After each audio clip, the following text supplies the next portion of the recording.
how many questions does a person of this age get right? Out of these 100 questions, someone who's 5 years old will get 3 of them right, or whatever. Someone who's 20 years old will get 80 of them right, something like that. That's determined as a person's mental age. That's determined a person's mental age. If you took that test, you would get a certain number right, and going back to the group that it was normed on, they would say your mental age is equal to this group, because you got the same number of questions right that age group got right. Does that make sense? Chronological age is just how old you are. That's easy. So the test determines your mental age.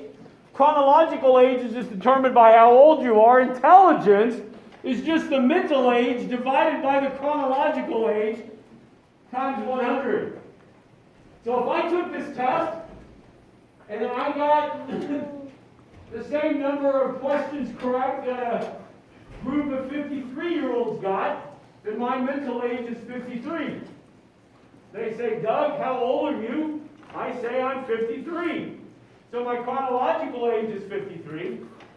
53 divided by 53, he is a math class. 53 divided by 53 is 1 times 100 is 100. My IQ would be 100. IQs are normalized at 100. The average IQ is designed to be 100. If I was 10 years old and I took this test and I got 15 questions right, or I got so many questions right and I look at the chart and 15-year-olds get that many questions right on average, my mental age would be 15. My chronological age would only be 10. My IQ would be 15 divided by 10, 1.5 times 100, 150. So I would have an IQ of 150. If I'm 20 and I take that test and I get the same number right that a 10-year-old does, my mental age is 10, chronological age is 20, my IQ is 50. So that's how IQ is based on how you perform compared to how the average number of people perform. The problem with IQ is it does not handle chronological age well. October 9th, I had a mental age of something. My chronological age was 52. October 10th, the next day, my mental age was the same. My chronological age is now 53. That means my IQ just went down. The numerator doesn't change, my denominator gets larger, my IQ just drops.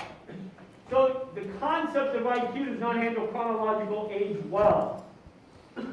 But by and large, it's a usable measure based on 100.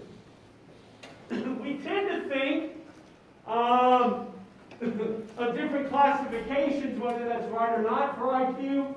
We can split it into those that are in the lowest 2% or the highest 2%. Those particular labels are changing over time. So keep that in mind. One of the main things that can lead that we can control to a low IQ is fetal alcohol syndrome. It's the number one preventable form of low IQ. IQ can also differ by different types. We can have a global rating for IQ, or we can break it down to different things. Inductive reasoning, spatial orientation, perceptual speed, your ability to do math, your verbal ability, your verbal memory. And we can plot that over age. One of the things you should notice, this starts at 25.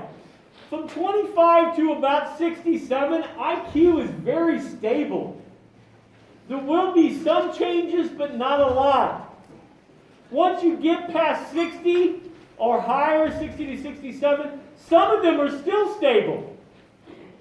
Some of them are still stable. Verbal ability is still stable, all the way out to 88. Some of them begin dropping. Your ability to do math, numeric ability drops. One of the things Western society, or at least the United States, does not handle as well is people who are older. It's great to gain that wisdom because they have a lot of life experiences and their ability to communicate it is still there. Now, would you want an 88-year-old to be doing very quick math on something that's critical? No, they're losing abilities there. But simply because you're slow